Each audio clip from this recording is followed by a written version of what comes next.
এ হলো গোলাপ ফুল। একে আমরা সকলেই চিনি। সমগ্র সংসার ভালোবাসে এই পুষ্পকে। এই ফুল দেখতেও সুন্দর। সবথেকে বেশি গুরুত্বপূর্ণ কথা হলো এর সুগন্ধ, যা দূর দূরান্ত থেকে ব্যক্তিদেরকে আকৃষ্ট করে। এই সুন্দর পুষ্প একটু মন দিয়ে দেখলেই দেখা যায় এর নিচে কাঁটা রয়েছে। এই সংসার বলে, এ প্রকৃতির কেমন রচনা, এত কোমল পুষ্প, এটা কি তীক্ষ্ণ কাঁটা সহ প্রস্ফুটিত হয়? এটাই হলো জীবনের সত্য। আমাদের অন্তরের সদ্গুণ, সেগুলিও এই ফুলের মতোই সুন্দর। সংসার এর সৌন্দর্য দেখতে পায়, এর সুগন্ধ চতুর্দিকে ছড়িয়ে পড়ে। কিন্তু এই সদ্গুণ জাগ্রত করে তোলার জন্য কঠোর পরিশ্রম করতে হয়, প্রতিনিয়ত চেষ্টা করে যেতে হয়। তাই জন্য যদি আপনি জানেন আপনার পথ উচিত কিন্তু তা কাঁটায় পরিপূর্ণ, তাহলে থামবেন না, চলতে থাকুন। একবার যদি অন্তরের সদ্গুণ জাগ্রত হয়, তাহলে এই সংসার এর সৌন্দর্য দেখবে আর সুগন্ধে আকর্ষিত হয়ে আপনার কাছে আসবে। এই মন, এই জীবন প্রসন্ন হয়ে বলবে, রাধা রাধা।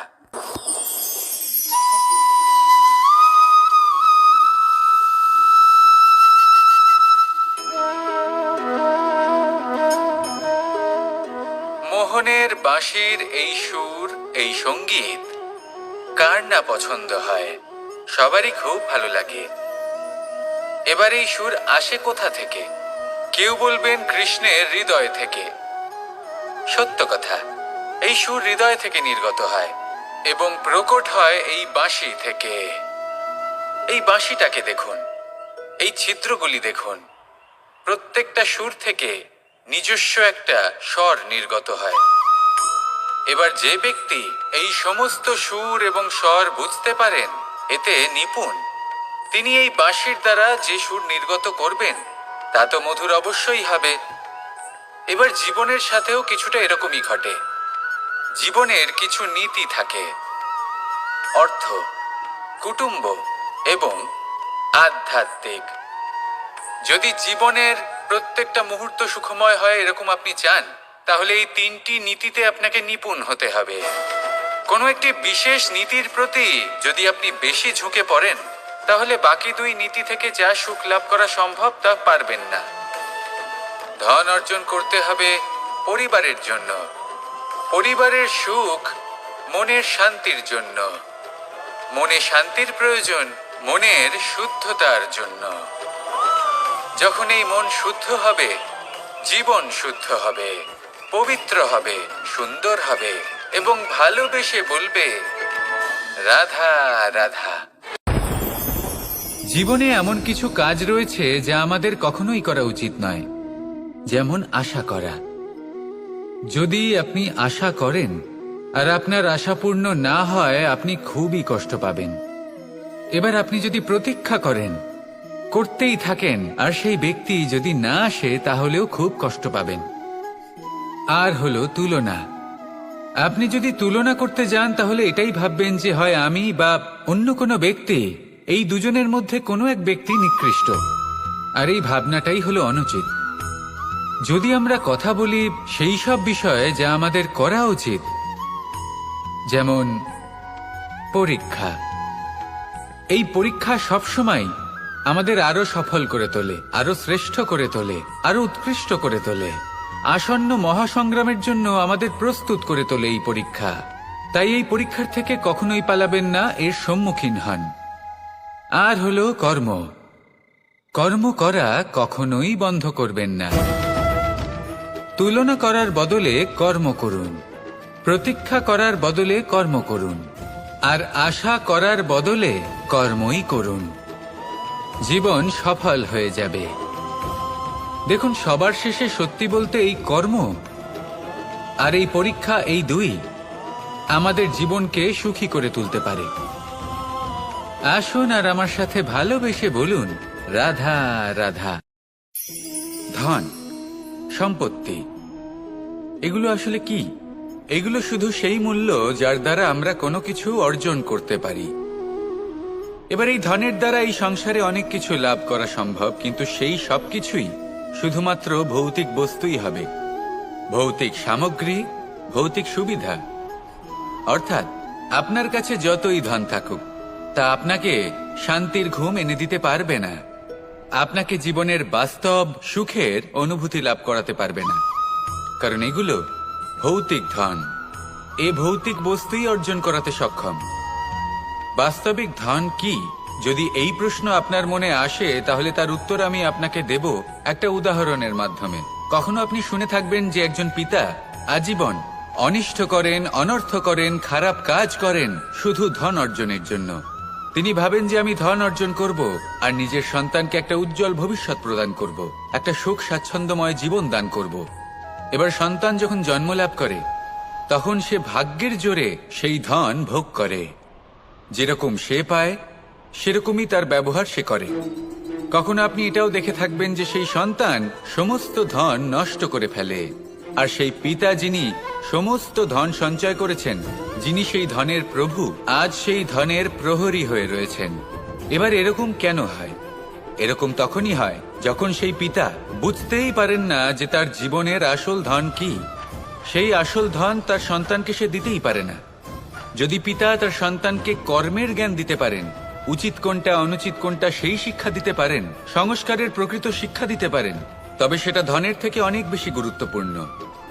এটাই হলো জীবনের বাস্তব ধন। আপনি সেই কথা তো অবশ্যই শুনে থাকবেন, কুসন্তান হলে ধন সঞ্চয় করে কি হবে, সুসন্তান হলে ধন সঞ্চয় করে কি হবে। সন্তান যদি কুপুত্র হয় তাহলে সব নষ্ট করে ফেলবে, আর সন্তান যদি সুপুত্র হয় তাহলে ধন থাকুক না থাকুক, সে নিজেই কর্মের পথে অগ্রসর হয়ে ধন অর্জন করবে আর নিজের জন্য এক উজ্জ্বল ভবিষ্যৎ গড়ে তুলবে।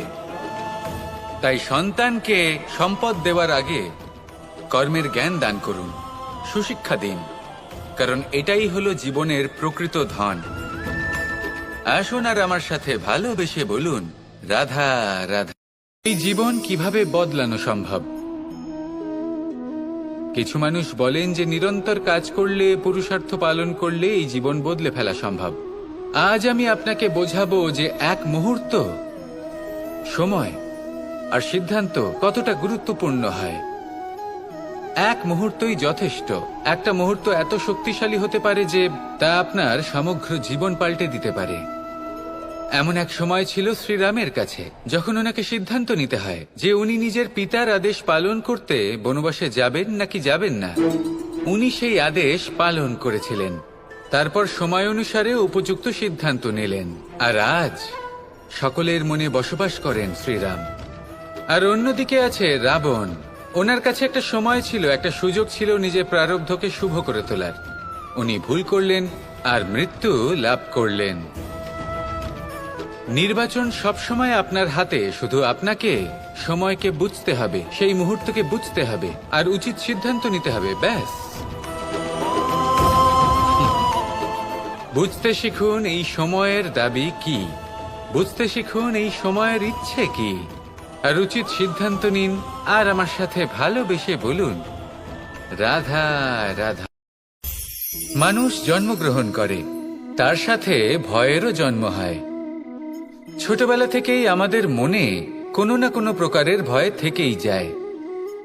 কেউ এই বিষয়ে ভয় পায় যে তার কোনো বস্তু তার থেকে দূরে চলে যাবে, কেউ এই বিষয়ে ভয় পায় যে আমি নিজেকে হারিয়ে ফেলব, কেউ এই ভেবে ভয় পায় যে আমার প্রিয়জনেরা তারা যেন আমার থেকে দূরে না চলে যায়, কেউ এই ভেবে ভয় পায় যে আমরা যেন পথ না হারিয়ে ফেলি, আদি ইত্যাদি। কিন্তু সত্যি কথা বলতে, ভেবে দেখুন এই ভয় বাস্তবে কি?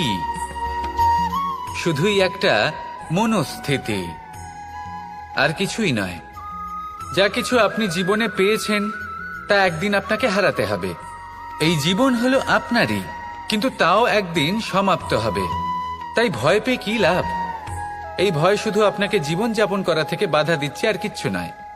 পথ হারিয়ে ফেললেই বুঝতে পারবেন যে নতুন পথ কিভাবে বানাতে হয়।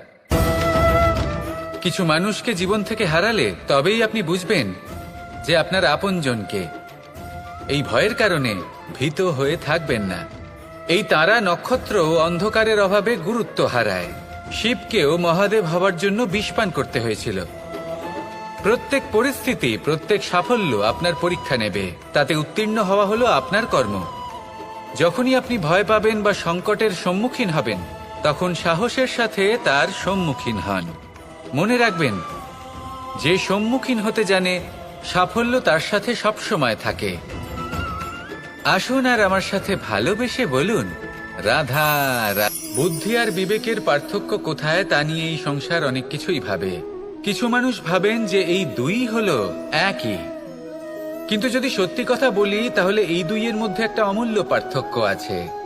আর তা হলো এটা, যে বুদ্ধির সম্পর্ক হলো মস্তিষ্কের সাথে, আর বিবেকের সম্পর্ক হলো হৃদয়ের সাথে। যে কোনো বুদ্ধিমান মানুষ কি করেন? নিজের মতন করে এই সংসারকে বদলে ফেলতে চেষ্টা করেন। একজন বিবেকশীল মানুষ কি করেন? নিজের অন্তরকে, নিজের মনকে বদলে ফেলতে চেষ্টা করেন। কারণ মানুষের সংসার এই মনের মধ্যেই বসবাস করে। তাই নিজের বুদ্ধির ব্যবহার অবশ্যই করুন, কিন্তু তাতে বিবেকের লাগামটা অবশ্যই শক্ত হাতে ধরবেন। আসুন আমার সাথে ভালোবেসে বলুন, রাধা রাধা। বনস্পতি ফলনের জন্য আমাদের কিসের প্রয়োজন পড়ে? একটু ধরিত্রীর, একটু পরিশ্রমের, আর একটা বীজের। এবার যদি মানুষের কথা বলি, তাহলে এখানে ধরিত্রী হলো মানুষের এই জীবন, যেখানে মানুষ নিজের ইচ্ছের ফল ফুল ফলন করতে চায়। পরিশ্রম হলো আমাদের কর্ম, আর বীজ হলো আমাদের নির্বাচন। আমাদের বেছে নিতে হবে যে আমরা কি বপন করব, আম নাকি ফণি মনসা। এর মধ্যে আমরা কি পেতে চাই? রসালো ফলের ফলন চাই নাকি কাঁটার ফলন চাই, তা আমাদের উপর নির্ভরশীল।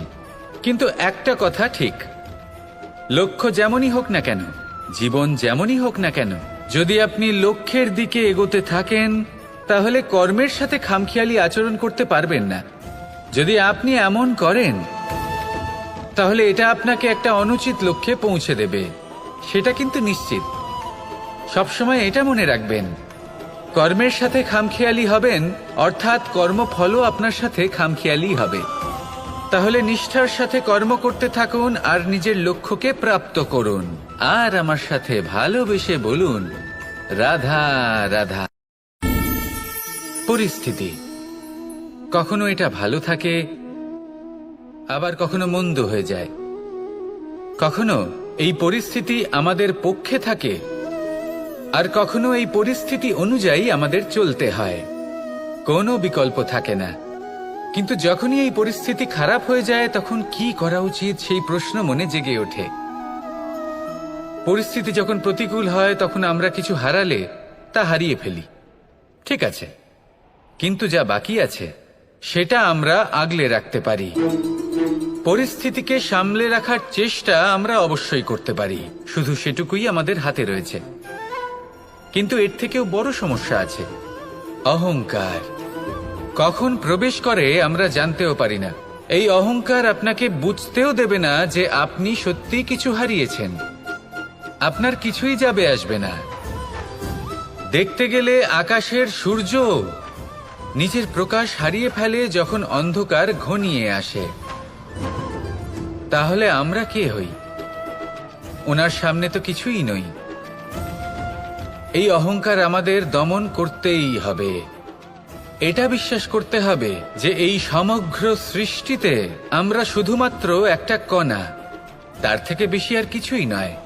বিশ্বাস করতে হবে যে আমরা ততটাও বড় নই যে কখনোই কিছুই হারাবো না। এবার যেদিন এই জ্ঞান আপনি আত্মস্থ করে নিজের আচরণ পাল্টাবেন, মনে রাখবেন, সেই দিনই অহংকারকে দমন করতে আপনি পথে অগ্রসর হয়ে পড়েছেন। এই অহংকারকে দমন করুন আর আমার সাথে ভালোবেসে বলুন, রাধা রাধা। অন্ধকারাচ্ছন্ন রাত্রি যদি এসে থাকে, তাহলে আলোকিত প্রকাশ নিয়ে সূর্যও অবশ্যই আসে। রোগ যদি এসে থাকে, তাহলে তার ওষুধও অবশ্যই আসে। সমস্যা যদি আসে, তাহলে সেই সমস্যার সমাধানও নিজে থেকেই আমাদের কাছে চলেই আসে। এই সংসার, এই জীবনের শুধুমাত্র একটাই নিয়ম আছে, আর তা হলো এটাই, এই সংসার হলো একটা চক্রের মতো, এতে শাশ্বত বলে কিছু নেই, নিত্য বলে কিছু নেই। আর যা কিছুই রয়েছে সব বদলাতে চলেছে। যদি আপনার জীবনে দুঃখ থাকে, সমস্যা থাকে, যদি আপনি বিপদ দ্বারা আচ্ছন্ন, তাহলে মনে রাখবেন সবকিছু বদলে যেতে চলেছে। দুঃখের সময় কাঁদবেন না, মনকে আরো দুঃখী করে তুলবেন না, কারণ এখানে যা কিছুই এসেছে তা যাওয়ার জন্যই এসেছে। তাহলে এত চিন্তা কিসের? আনন্দ সহকারে জীবন যাপন করুন আর আমার সাথে ভালোবেসে বলুন রাধা রাধা। যদি কোনো সিংহ বানরের মতো গাছে চড়তে চেষ্টা করে তাহলে কি হবে?